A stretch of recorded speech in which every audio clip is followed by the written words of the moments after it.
Hey folks, how's it going? Really excited to talk to you today about the Feral Druid changes and talent builds that we're looking at going into the Shadowlands Pre-Patch. Now, if you haven't played a lot of Feral over BFA, um, that's alright. It actually wasn't that popular a spec, but looking at it going into Shadowlands, we've seen some pretty substantial buffs. Its single target damage is absolutely fantastic. Its AoE is really quite capable. That was probably its strong point looking back at the previous expansion. So what we're going to touch on right now, we'll touch on the rating and Mythic Plus builds that you can use to kick off the expansion here. And then we'll speak about some of the AoE cap changes as well as some of the overall strengths and challenges that we see with the spec going into Shadowlands. So from a rating perspective, what we're going to go with in tier 1 is Saber Tooth, like just really giving you that 20% buff to your damage during the duration of rip. Easy.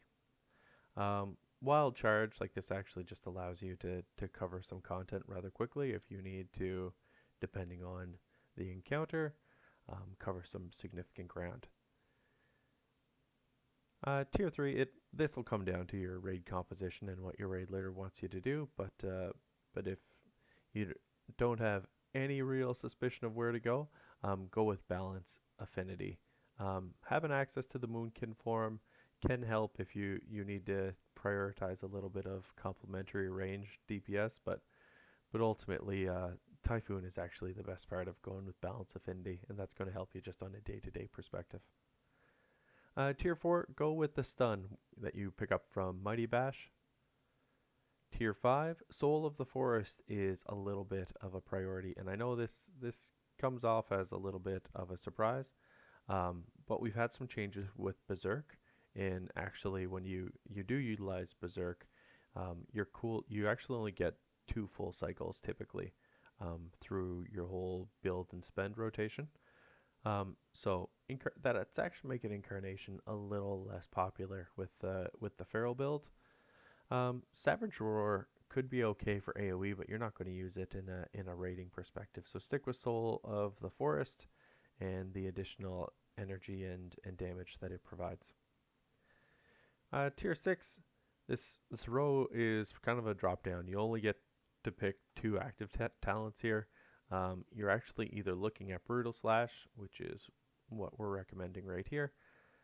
That's kind of the priority for a single target. On fights where you're going to see multiple targets, or really in dungeons where AoE is king, that's where you'll be prioritizing Primal Wrath on Tier 6. And finally, Tier 7, we've seen some change this expansion with Blood Talons. Obviously, if you check out the tooltip, it's going to tell you that when you use 3 different combo point generating abilities, the damage for your next 2 rips or ferocious bites is increased by 20%.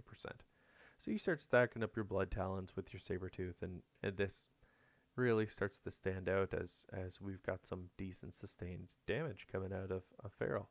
Really fun. Looking at the Mythic Plus build though, we're going to go with a slightly different change here, and this is how it's going to work. Predator is going to take over in tier 1, and that's really for one primary reason. Going to be a really fun talent. When your target does die, your Tiger's Fury is going to get reset. That's going to create a lot of energy and uptime. So keep that in mind. Tier 2, no change. Stick with Wild Charge. It is the go-to. Tier 3, Balance Affinity.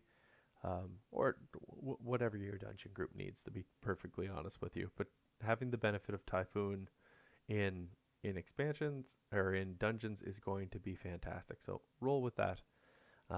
Between that and the affinities range, it's going to be fantastic.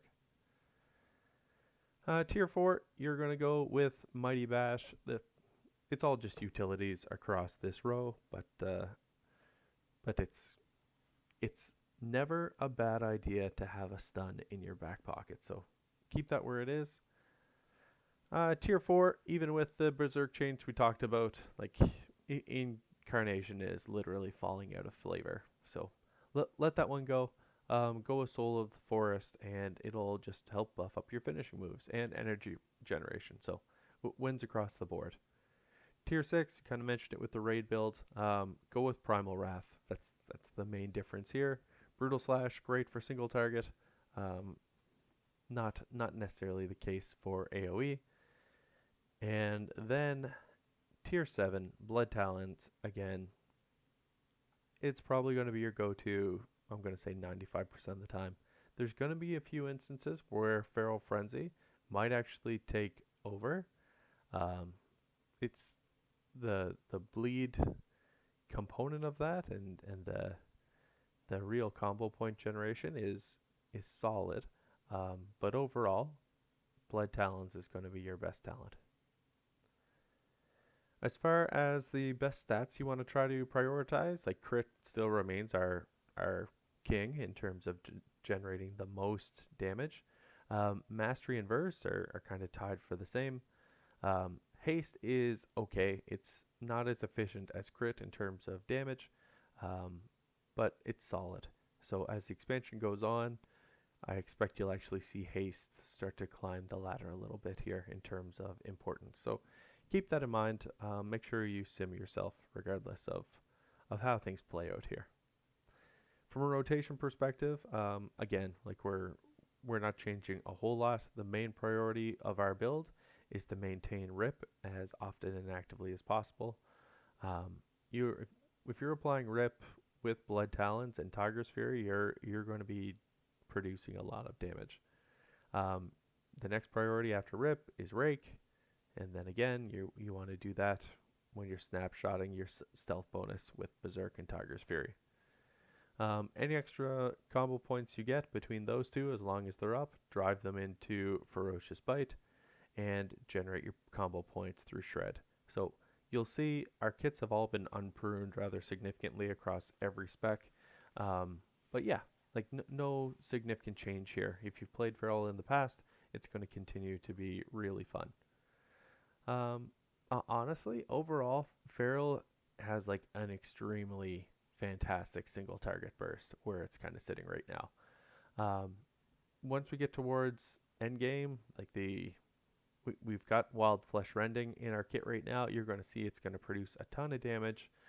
Feral is going to start to creep its way back in. I'm not sure if we'll see it on the high-end cutting edge guilds yet, but we'll start getting closer. Like there's a credible case to take a Feral Druid with you as you advance at least through heroic rating at a minimum. That's primarily it, folks. As far as AoE tools go with Feral, like we're totally remaining uncapped, and thank goodness for that. We didn't have a lot of AoE abilities, but ensuring that our swipe can still capture the full mobs is going to be a lot of fun. Yeah, so speaking of that, swipe is going to be capped at 5 targets. Brutal Slash is capped at 5 targets, but Primal Wrath and Thrash are still completely uncapped. So keep that in mind as you're looking at the different mobs that you'll be facing, especially in dungeons, obviously. And drop it down in the comments. Let me know. Was this good? Did I miss the mark? Is there anything you may want to do differently as far as either the raid or the dungeon builds? Let me know in the comments. Let me know. Are you going to be playing Feral Druid, or is this going to be an alt in what's looking like a pretty alt-friendly expansion? Alright folks, thanks for taking the time to check out the vid. If you've got any questions for me or feedback, drop it down in the comments and I will talk to you soon. Thanks for watching. See ya.